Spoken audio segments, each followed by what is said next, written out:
Nie ma problemu.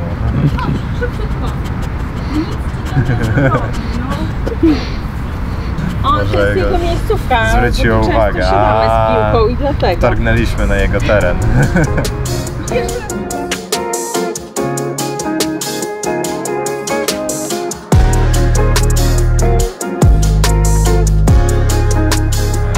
Właśnie skończyliśmy nagrywanie porównania tego elektrycznego rowerka ze zwykłym. Mamy swoje pierwsze przemyślenia, powiemy trochę o jego zaletach, wszystkich jego funkcjach, ale też o wadach, które zdążyliśmy zaobserwować podczas nagrywania i testowania. Co myślisz, Dawid, i co się rzuca w oczy jako pierwszy? Wiesz co, jak usłyszałem o mocy tego silnika, który jest z tyłu, bo to tylne koło go napędza, to tylko 250 W. Byłem sceptycznie nastawiony, że ta moc wystarczy, żeby napędzić ten rower, ale pierwsza jazda była przyjemna i ma takiego kopa na początku. No, nie? to jest fajne, fajne.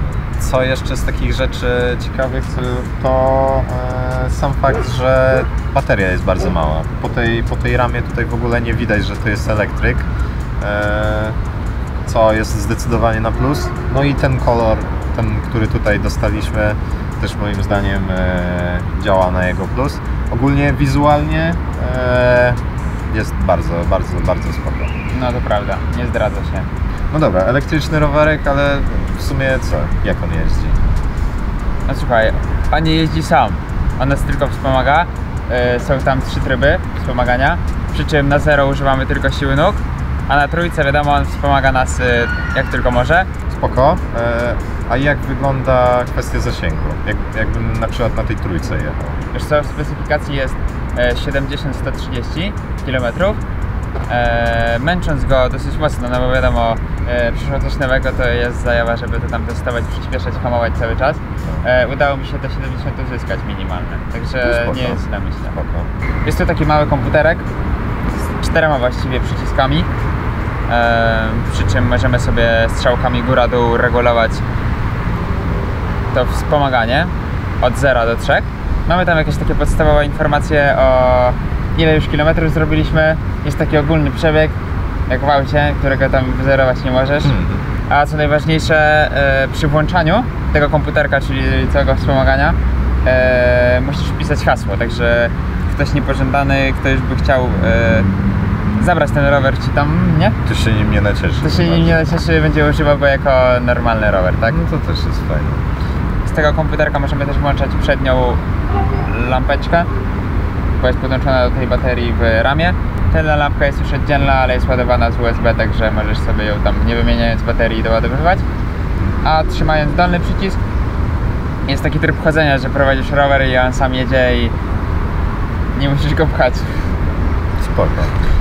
No dobra, wszystko spoko, tylko tak, są te 3 tryby, 4 w zasadzie. Jako że mamy tutaj do czynienia z napędem paskowym, to mamy tak naprawdę jedno przełożenie, więc kiedy nam się rozładuje, niestety, tak jak w jakimś zwykłym składaku albo damce, musimy po prostu z jedną siłą pedałować. No plus taki, że waga jest mniejsza, tak? No bo tutaj nie ma żadnych przełożeń, przerzutek i tak dalej. Ma też przewagę nad hulajnogą, no bo hulajnoga jak ci się rozładuje, to nie pojedziesz. No. I też chyba producent chciał właśnie w ten sposób zbić wagę, tak? No bo te kasety wolnobiegi swoje ważą. A, no i właśnie zbita waga, on waży jakieś mniej więcej 15 kg.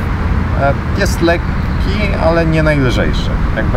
Ale w sumie, biorąc pod uwagę, że to elektryk, to usprawiedliwione, bo jest chyba, z tego co się orientujemy, to jest jeden z lżejszych spośród wszystkich na rynku. No dobra, powiedzmy, że mi się rozładuje i chcę sobie zrobić przystanek i go podładować chwilę, żeby był na dalszą trasę. No i ile to zajmie, takie ładowanie? Właściwie to nie musisz go wcale podłączać, bo jak włączysz tryb 0, to ładujesz go siłą swoich nóg.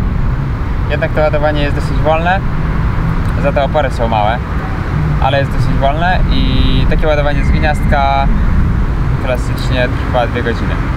No spoko, nie najgorzej. Są to takie typowe rozwiązania ułatwiające korzystanie z niego na co dzień, tak jak ten szybko zamykacz, żeby szybko ściągać przednie koło, tak, lampkę, którą można podładować, nie trzeba kupować baterii. Oczywiście chodzi o tylną, bo przednia jest zasilana z baterii. No i co? Jeśli chodzi o heble i zaciski konkretnie, to do złudzenia przypominają Shimano, mimo że nimi nie są.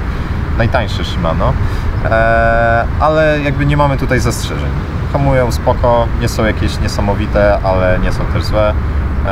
Jak na taki rowerek są naprawdę optymalne. W komplecie z tym rowerkiem dostaliśmy całkiem niezłe opony CST, są takim niezłym kompromisem między taką jazdą miejską a na jakichś nierównościach.